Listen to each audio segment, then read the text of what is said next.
Hi, these are the top 10 films of 2017. When I say top, I mean my personal favourite films. So there's going to be loads that I've missed off and loads that I haven't seen, so please do include your favourite films down below. In at number 10, Paddington 2, or as Rotten Tomatoes once called it, the greatest film of all time. Yes, this story about a little brown bear who loves marmalade was considered better than Citizen Kane, Vertigo and Lawrence of Arabia, until one humorless reviewer gave it a bad review last year. Of course this isn't a total masterpiece. What it is a charming, completely inoffensive movie. It's impossible not to even mildly like it, so it makes sense why it had a 100% score on Rotten Tomatoes. Paul King returned to direct the sequel and managed to make it funnier, more imaginative and more charming than the first one. Here's hoping he pulls off the perfect family film trilogy. Well, this is breaking and entering. I haven't broken anything. In at number 9, The Shape of Water. The first and probably last film to win Best Picture at the Oscars about a woman who fucks a fish. After seeing The Creature from the Black Lagoon as a child, Del Toro had always wanted to see the monster succeed in his romance with Julie Adams, and he finally got his chance to make his dreams come true with this dark fantasy film about a deaf cleaner who falls for a fish man stuck in a tank. It's twisted, romantic, and does the astonishing job of making it seem all perfectly natural that these two would fall in love. And it's got Richard Jenkins in it, which is always a good thing. Oh God, it's not even human.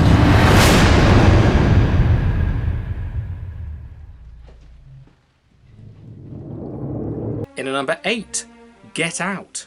One of the best horror films of the teen teens, or whatever the last decade was called. Funny man Jordan Peele proves his filmmaking talents in this, his directorial debut. It's scary, darkly humorous, as well as being full of meaning. The 2010s were a wonderful decade for horror, a return to films that are about something, and ones that manage to get under your skin, rather than just being endless jump scares. Hoogada-baga! This film kind of plays out as a horror version of Meet the Parents. A young black man meets his white girlfriend's family and their dark secrets begin to reveal themselves. It's totally unpredictable and a great ride to boot. And if you don't like it, you can get going. Get out! Yo! In at number 7, Phantom Thread. Paul Thomas Anderson further proved himself as a must-see director with this love, drama, horror period piece. Set in the fashion world of 1950s London, we follow the relationship between a renowned fashion designer and a foreign waitress. Daniel Day-Lewis is of course as remarkable as always, but equally remarkable is Vicky Krieps.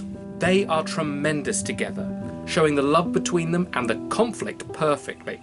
It has what's probably my favourite argument between a couple in a movie. Asparagus. Is this all about your asparagus? No, it's not about asparagus. What the hell is it about? Are you a special agent sent here to ruin my evening and possibly my entire Why are you life? so rude to me? Why are you talking to me Is this like my this? house? This is my house, Yes, isn't it? this Is your this my house. house? Of course it's your Or house. did somebody drop me on foreign question? soil behind enemy lines? You I'm brought surrounded me on here. all sides. It's you who brought me here. When the hell did this happen? Who are you? Do you have a gun? You here to kill me? Do you have a gun? Stop it! Johnny Greenwood's score is up there with his best and the film looks astonishing, a truly beguiling picture. Stupid game anyway. Well, maybe it seems stupid to you now as you're currently losing, but I dare say if you were victorious, I'm confident you'd see it in a different light. Now they need your chair for my next opponent. Next. In at number 6, The Death of Stalin. Armando Iannucci directs this hilarious and frightening film about 1950s politics in Russia. Taking the swearing and pettiness from The Thick of It, In the Loop and Veep and placing it in a story about the power struggle that took place after Stalin's death was a genius idea. It's a bizarre mix of sweary humour Jesus Christ, did Coco Chanel take a shit on your head? No, he did not. and horrifying violence. Iannucci is one of the great creators working today, and his work here was banned in Russia, so he must be doing something right. All of you can kiss my Russian ass. In at number 5, Good Time. Some of my favourite films revolve around a character who has a really stressful, awkward night out, and this is the best example of that type of movie in the 2010s. The Safdie brothers know how to make a stressful movie. This story about a robber played by Robert Pattinson trying to free his mentally handicapped brother from police custody makes your body ache with tension. It has this nightmarish neon glow to most scenes and a hypnotic electronic score throughout. Pattinson is compelling in the lead and Benny Safdie is astonishing as his brother. You've no idea where the film is going. It's edge-of-your-seat tension, yet has one of the funniest scenes I've seen in the last 10 years or so, when a security guard is drugged with a huge dose of acid. The Safdie brothers have yet to make a film that's an easy watch, and there's nothing wrong with that. It's great to sit down and feel anxious for a few hours. In at number 4, The Florida Project. A beautiful yet tragic coming-of-age drama. Director Sean Baker loves to tell stories about people on the fringe of society. This tells the story of a little girl living with her troubled mother in a motel near Disneyland, Florida. Most of the film just follows her and her friends playing in colourful yet grotty places. The name Florida Project comes from the code name used when Disneyland was first being built. The contrast between the idea of this magical theme park and the tough lives these children live is used perfectly. Brooklyn Prince gives one of the best child performances of all time. She's hilariously messy and tremendously sympathetic. Most of the cast were non-professional, and bringing a remarkably restrained professional performance is Willem Dafoe.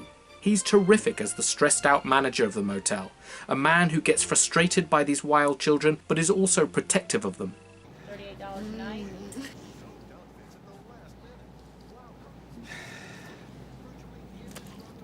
Okay, I warned you. One drip and you're out. Oh, come on! Out now. It's gonna melt outside. It's melting inside, too. But Bobby, Out. Thank you very much. you're not welcome. A great performance in a great movie. In at number 3, Dunkirk. One hell of a cinematic experience.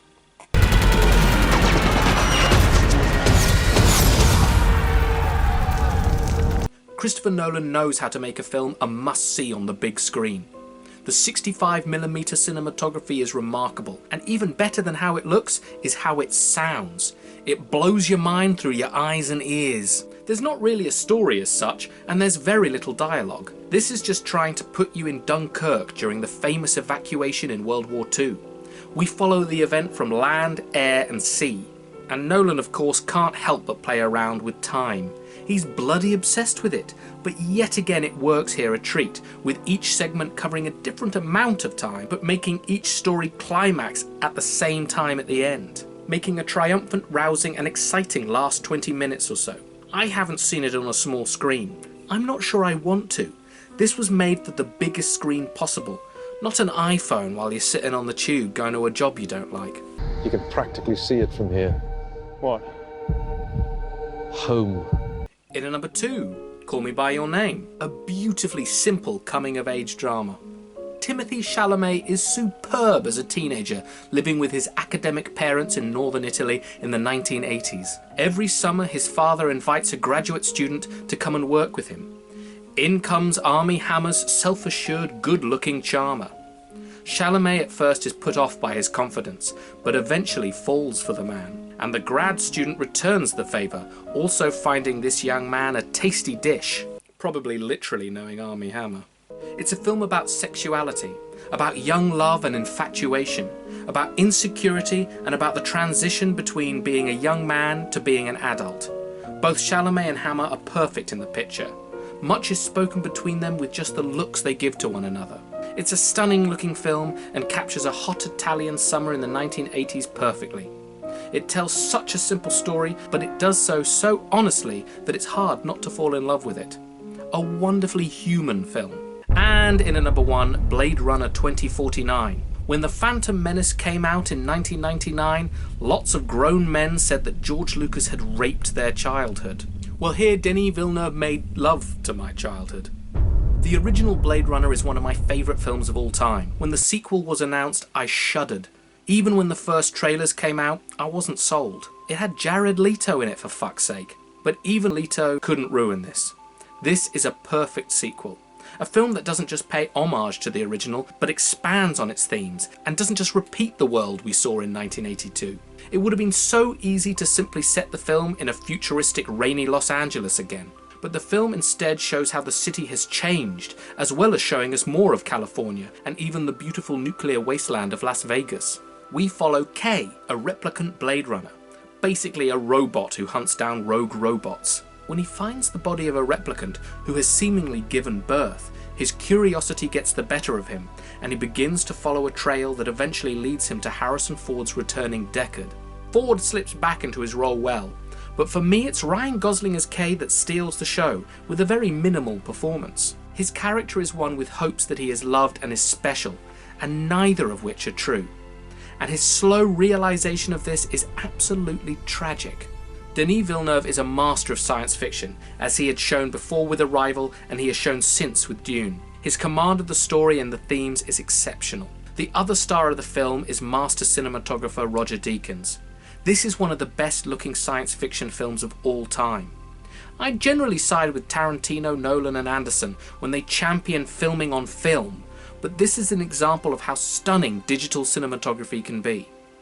I saw this film 4 times in the cinema. I couldn't get enough of it. Sitting in a theatre and watching a worthy sequel to Blade Runner 2 years before that film was set was a tremendous experience. This may not be for everyone, but I loved it. It was so good that I pray there isn't another. Lightning already struck twice. Right, so counting down my top 10. In at number 10, the greatest film of all time, Paddington 2. In at number 9, The Shape of Water. In at number 8, Get Out. In at number 7, Phantom Thread. In at number 6, The Death of Stalin. In at number 5, Good Time. In at number 4, The Florida Project. In at number 3, Dunkirk. In at number 2, Call Me By Your Name. And in at number 1, Blade Runner 2049. Well, those are my top 10 films of 2017. There's probably loads I've missed off, so please do put what you like down below. Cheers.